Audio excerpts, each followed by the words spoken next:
What's up, guys? Welcome back to the Cloud North Recap, Episode 2, League 1, Week 2. A couple big games. Went to a couple of games ourselves, and just big games around the league. Yeah, today we're in a little bit of a different setting. We're downtown Kitchener right now. Apologies for some background noise. There seems to be a little bit of a fight between the Swan and the Geese going on, but lots of action, lots of exciting games. First, like always, we'll cover the two games we went to. We wanted to go to the game on Friday between Waterloo. Unfortunately, we couldn't make it out, but we'll recap that one a bit. But yesterday, we got to check out the Woodbridge home opener. Now, obviously, I play on the men's team, but let's chat about the women's game first. Women's game, honestly, down 2-0 early into the game, a little unfortunate, but then a Samantha Murphy banger from 20, or from just outside of the box, getting the girls back into the game, getting another one into the second half as well. And then unfortunately, just couldn't get one pass to get a salvage a point for the Strikers. A little bit unfortunate, but honestly, that game should have ended in at least a tie or a win for Woodbridge. Yeah, I think the girls, honestly, second half, came out flying. Going down early always sucks, but it was good to get that goal right before half. And then, the second half, we got the tying goal early in the second half. Unfortunately, North Toronto got in behind. Jade Kovacevic scored to make it 3-2 around the 80th minute. But still, we had two or three chances in the last few minutes to get a tying goal, but unfortunately, we couldn't make it happen. And the girls dropped a pretty contested game. Fair play to North Toronto as well. All class throughout the whole day. Honestly, one of the better organizations when it comes to just professionalism and everything. Their coaches are very, very welcoming to the media stuff. And honestly, yeah, we enjoyed the game. But shortly after that, after the big retirement for Nono Mario, we had the Woodbridge men taking on the North Toronto Nitros, who come off 90th minute bicycle kick loss to Burlington the week before. Again, pretty good crowd for the home opener. We had a couple hundred people there, the debut of the Bridge supporters group. What do you think about the game? Honestly, the game was pretty.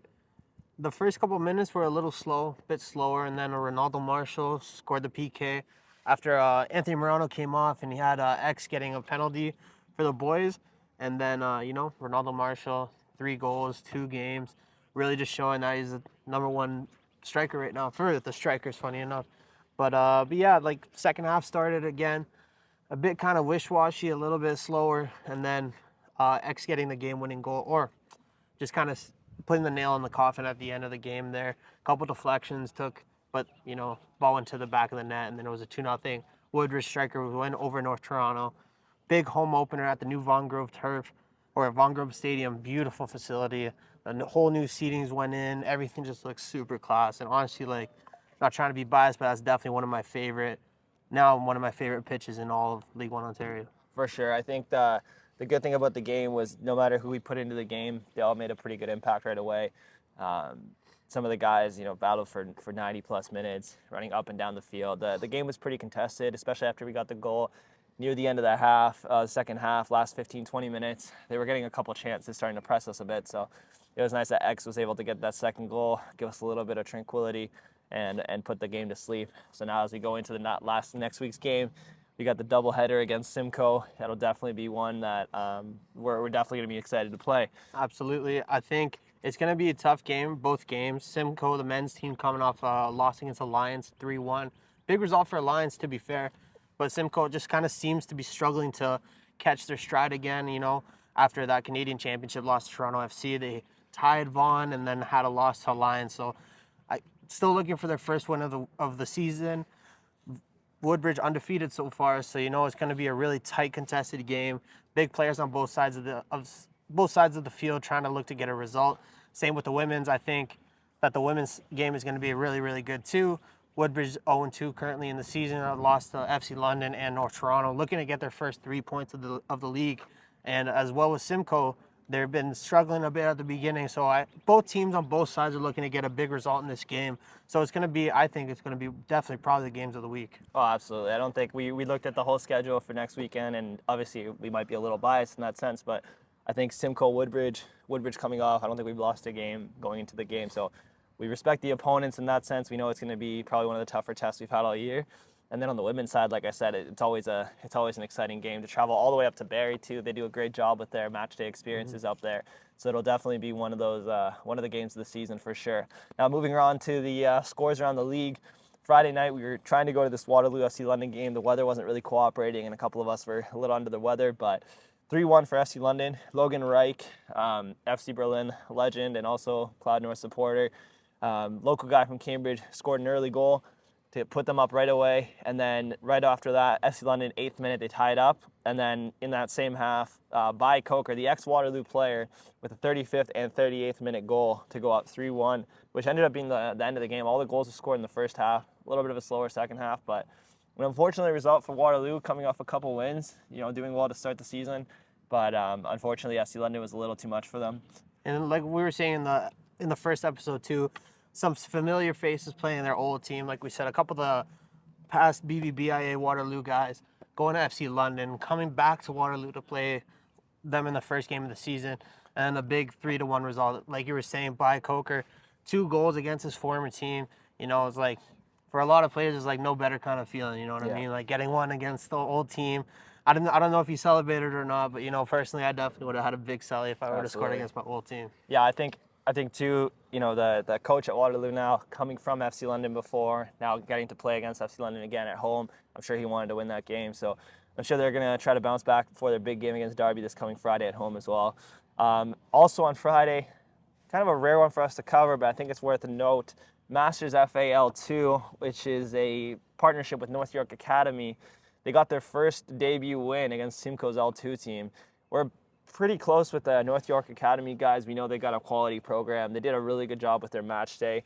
And having a 3-2 win against Simco, another strong U21, U23 side in the L2 system, is a pretty respectable result. We give them a lot of credit, a lot of support, and we're going to be definitely watching them in the next few games to see how they work their way up the League Two lineup. But moving on to Saturday, couple of exciting games. Hamilton United versus Pro Stars.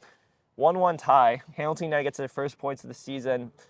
Pro Stars, a couple shaky results early in the season, but honestly, on paper, they have a solid team. So surprising to see Hamilton and Pro Stars stayed so close. I thought it was going to be a lot higher of a scoring game. I was expecting something like a 3-2, but a 1-1, it's pretty fair, I guess, if you look at the results. Yeah, I do gotta agree with you. On paper, Pro Stars definitely looking like a really solid squad.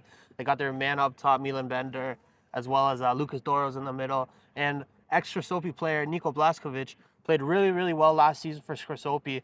So I was kind of interested to see him move into Pro Stars and trying to get into their system there. So kind of expecting them to get, a couple games under their belt so they can start setting their systems more properly. So hopefully going forward, Pro Stars is going to be one of the teams to look out for. A little unlucky on the Hamilton United result. They did lose as well in the cup match. But, like I said, it's still early into the season. Every game is a battle. Every game is going to be a grind. So, you can't take any team lightly. Yeah, I think so too. And it even shows in the next 2 games with Simco Alliance. The women's side, a 1-1 tie. Chloe Udenberg, another Cloud North FC member, trained with us a bunch of times. Really, really familiar face. Got the tying goal for Simco against Alliance. To be fair to them, Alliance, a very strong women's side. They won the league last year, so it's good that Simco was able to get back into that game. But then Simco losing 3-1 to Alliance on the men's side at home. Pretty impressive from Alliance, to be honest. Very, very well coached team. We know the University of Toronto is very tapped in with them, and we know the head coaches Ilya and Eric Nelson quite well. So shout out Nelson. Shout out Eric. Always chat him up when we go to the FTF and everything. But pretty solid result for Alliance. I'm sure they're definitely gonna have a couple shouts for performance of the week as they take on the championship side from last year that so far I don't think they've won a game in the regular season. So it's impressive from Alliance to go to a pretty tough place to play and get a result like that. Yeah, and like you were saying, like there's just a lot of support from the UFTU guys and like everything like that. As well, Achu getting a goal, big goal by Achu, big Cloud North supporter, used to play for Berlin a fall season back in the day. So it's good to see there's a bunch of guys that are just going and balling out, just kind of like how we expected. But you just kind of love to see it, that they're still performing well, everyone's still playing well, still get their foot on the ball and getting stuck in, getting some goals into the back of the net. Of course, and moving on to Sunday finally, a couple big results, couple shocks, couple not so many shocks. Scrosoppi 5-0 over Blue Devils away. So Blue Devils tied Woodbridge last week 3-3. Scrosoppi travels there. And man, a 5-0 result is a pretty resounding scoreline, to be honest. Cody Ellis had 2 goals, and a couple of the other guys split the goals themselves. And Jared Maloney, the goalie, got a clean sheet. Scrosoppi's looking very tasty after a big win against Sigma last week to come to Blue Devils, get a clean sheet at their away field. it's definitely going to be a team to watch. Yeah, I definitely believe Cody Ellis was cheesed because his first goal against Sigma didn't count. He'll probably say that his shin touched it. We'll run back the video. I don't know. But he definitely thinks he touched it. Whatever. He was definitely cheesy. Got 2 goals against Blue Devils. Kind of shut the doubters up a bit. So it was just funny to see that. Shout out to Cody. He's a great guy as well. Big Clownwatch supporter. But yeah, no. What can you say? Scrosoppi, finalists last year, lost against Simco in the finals. They beat Simco in the regular season, but couldn't get it done in the finals again. Looking strong already. 2-0 win against Sigma first, 5-0 win against Blue Devils, 2 clean sheets back to back. And really nothing else to say about that. It's definitely going to be a really tough team to beat. Yeah. But like we said, every single game is going to be a grind. No matter the team, no matter the players, every single game is going to be well contested. Yeah, and then moving on, we had Vaughan, Guelph United, playing a back-to-back away game for Guelph United at Vaughan. On the women's side, Guelph took a 2-0 lead. Sasha Americano, Laurier student, getting Guelph up early, but then Vaughan was able to claw their way back to win 3-2. And on the men's side, Vaughan with a 3-1 win over Guelph United. So a pretty not great weekend for Guelph United, but it's definitely one of those teams that you definitely want to watch because they definitely have some quality both on the men's and women's side. We know a lot of their players, and I know that they're pretty well coached and they got a good system. Their men's team won back in 2021, and they'll definitely be a team that should be in Premier for quite a while. And then FC London, 6-0 win over Blue Devils. Coming off beating Woodbridge last week 2-1, FC London is definitely one of those teams that you should definitely keep an eye on. Their home venue, as we said, just a very nice place to play. Lots of people come out to the games, and they honestly have a team, especially on the women's side, that's going to be tough to beat. So they're definitely a contender for the League 1 Premier Championship this year, and they got some players that can definitely score some goals. Yeah, they got a lot of ballers on that team. Julia Benani is, again, another brace for her. 2 games, 4 goals. Definitely probably going to get another Team of the Week selection. I think she actually was MVP of Week 1 of League 1. So definitely, she's a baller. You can just clearly tell she's here to play. She's here to get results for her team, and leading the FC London ladies to 2 back-to-back wins already early into the season. It's gonna be tough to beat that team. You get cooking early in the season. Who knows what's going to happen? I think a lot of this is momentum-based, obviously, so we'll definitely see if FC London can keep their form running. It's going to be one of those teams that's going to be very tough to beat. And then finally, Waterloo's women's side, again, coming off a pretty hot start, beat Tecumseh 2-1 at home. Sophia Cabral, 2 goals. First, one of the younger players, she's in 06. She's trained with us before. We know her quite well.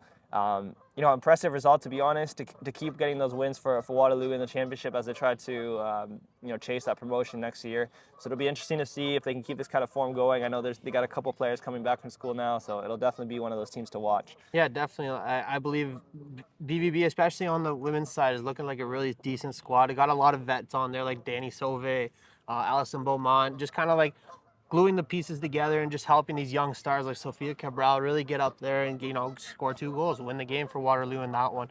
And it's just kind of exciting to see having the vets giving that kind of support just for these younger players to start balling out more. And all these girls are trying to get into college, they're trying to go forward. I think Sophia Cabral is committed to USF, so it's really big school, really big players that are coming to BVB to really bring them into the promotion, like you were saying. 100%. And now looking up to the next week, first game we got here on the lineup is honestly a cracker. We got NDC Ontario taking on FC London. That's going to be a top of the table clash for sure. That's definitely one we're going to try to be at. 100%. OSA Stadium, 9 p.m. on Friday.